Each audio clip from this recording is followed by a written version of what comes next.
Hello, Brian with Walnut Farm Bees. This is just a very quick and informal video.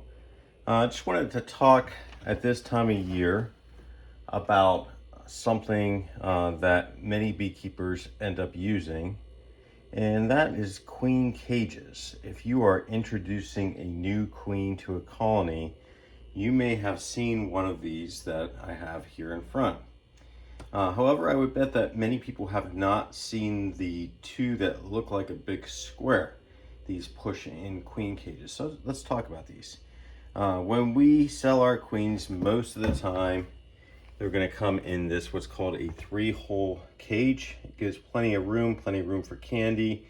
These are really the best as far as when we ship queens are concerned. It's our preference. So if you're installing this kind of cage into your colony with a queen in it, first making sure the colony is queenless. This cork will be pushed in a little bit farther. I have it so I can grab it back out. You need to make sure you remove the cork here that's on the candy end so that they can eat their way through. Sometimes if you have a very large colony that's been difficult to requeen or aggressive, you may want to put some masking tape or painter's tape across this candy area for a few days and then remove it to kind of slow down that process. So this is the 3-hole cage. Also here, this is what's known as the California mini cage. The hole on the end, it'll have a black tube of candy. Sometimes it's pushed the whole way through, sometimes it's hanging at the end. These are more narrow, easy to fit between the frames in your colony. Not as much space when shipping, but if a lot of queens are being shipped, the large producers will put these in, no attendants inside, and then just loose attendants around these kind of cages. So I don't use these that often, but that's called the California mini cage. Here's another one. It's known as the Jay-Z Beezy cage, and queen candy would be filled into this tube. They would eat their way through to release the queen. You can see it has an area where they can access the queen, also an area where the queen can hide if she wants to get away from things. And these, if they're good quality and if they're fresh, are supposed to have queen pheromones in them. These are, if you're shipping a lot of queens, they're good for that. They're easy to use, but again, like I lean towards the 3-hole queen cage when we are shipping, and so we tend to just kind of standardize. Most of our queens are going out in those. Not saying there's anything wrong with the other two. Okay, so many have run into a situation, let's put it that way, where you have a colony that's been difficult to requeen,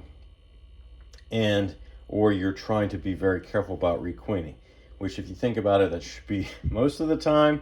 But let's be honest, there are times where I'm in a hurry. If I have a valuable queen or if I have a colony that's been difficult to requeen, I always will lean towards one of these push-in queen introduction cages. The obvious difference is this is plastic, this is wire.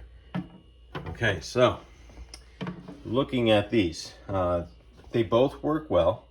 The benefit of the plastic one is there's a little entrance here, so if you already have this installed on your colony, you can go ahead and push these spikes down.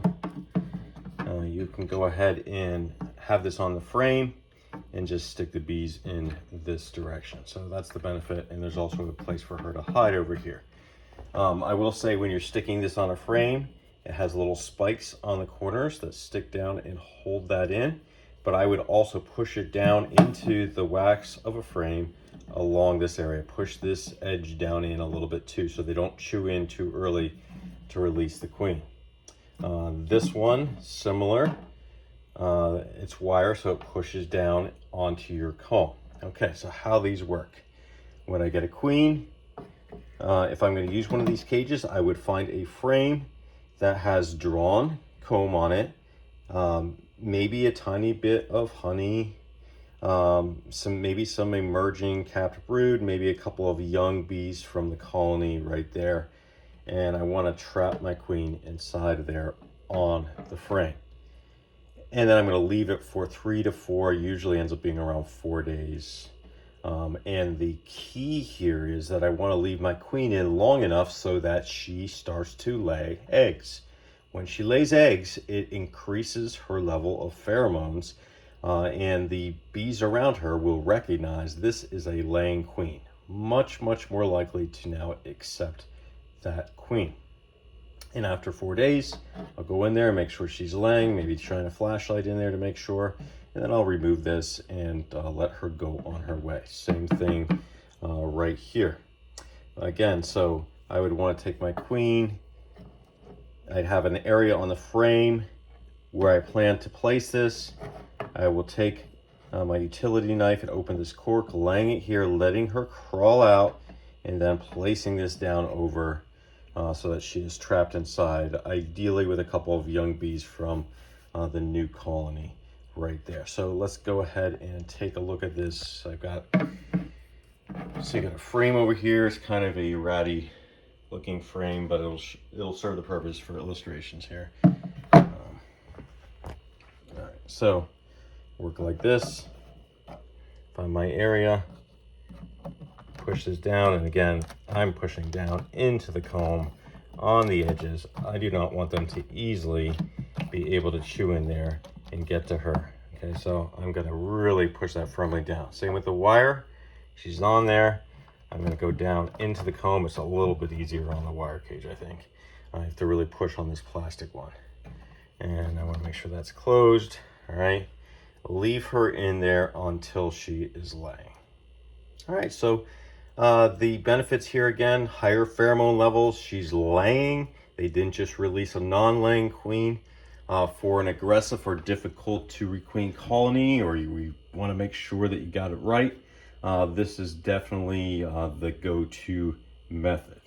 All right, for anyone who shops locally at our farm shop, just one thing on the tail end here, feel free to drop your comments. We're looking at lids. You notice we wax dip all of our flat lids, and I'm trying to find some ideal lids, what we want to carry going into the future.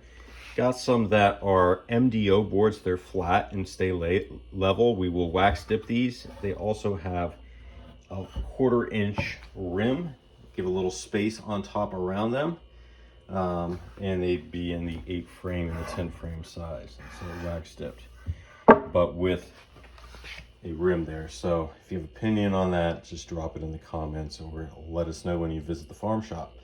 Hope everyone's spring is going well and you're having a good beekeeping season. And keep in mind your options when it comes to queen introduction.